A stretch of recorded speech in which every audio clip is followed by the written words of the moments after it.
We all need security, permanence, reliability, stability, and continuity. You are about to embark on the most wonderful experience of your life. These rooting, nesting instincts ground us in our human experience. Relax for a moment. Part 4. But we also have a need for novelty and change, generative forces that give life fullness and vibrancy. Here, risk and adventure loom large. We are walking contradictions, seeking safety and predictability on one hand, and thriving on diversity on the other. And what is true for human beings is true for every living thing. All organisms require alternating periods of growth and equilibrium. Any person or system exposed to ceaseless novelty and change risks falling into chaos. But one that is too rigid or static ceases to grow and eventually dies. This never-ending dance between change and stability is like the anchor and the waves. Adult relationships mirror these dynamics all too well. We seek a steady, reliable anchor in our partner.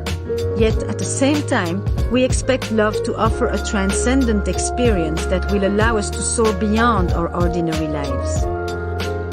The challenge for modern couples lies in reconciling the need for what's safe and predictable with the wish to pursue what's exciting, mysterious, and awe-inspiring.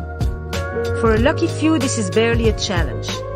For them, there is no dissonance between commitment and excitement, responsibility and playfulness. They can buy a home and be naughty in it too.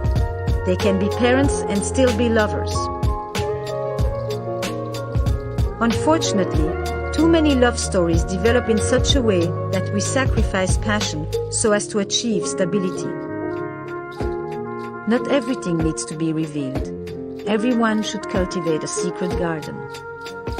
Love enjoys knowing everything about you. Desire needs mystery.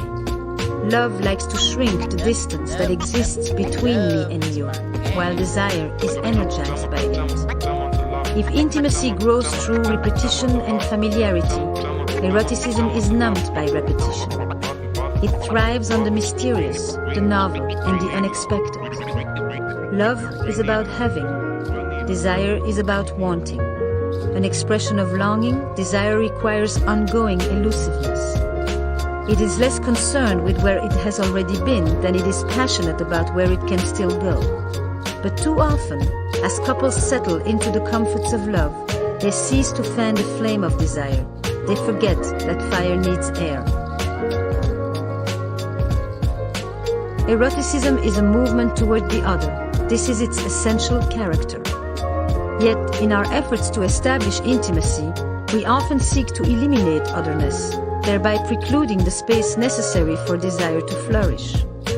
We seek intimacy to protect ourselves from feeling alone, and yet creating the distance essential to eroticism means stepping back from the comfort of our partner and feeling more alone. That our ability to tolerate our separateness and the fundamental insecurity it engenders is a precondition for maintaining interest and desire in a relationship. Instead of always striving for closeness, I argue that couples may be better off cultivating their separate selves. If cultivating separateness sounds harsh, let's think of it instead as nurturing a sense of selfhood. The French psychologist Jacques Salomé talks about the need to develop a personal intimacy with one's own self as a counterbalance to the couple. There is beauty in an image that highlights a connection to oneself, rather than a distance from one's partner. When the impulse to share becomes obligatory, when personal boundaries are no longer respected, when only the shared space of togetherness is acknowledged and private space is denied, fusion replaces intimacy and possession co-opts love. It is also the kiss of death for sex. Deprived of enigma, intimacy becomes cruel when it excludes any possibility of discovery. Where there is nothing left to hide, there is nothing left to seek.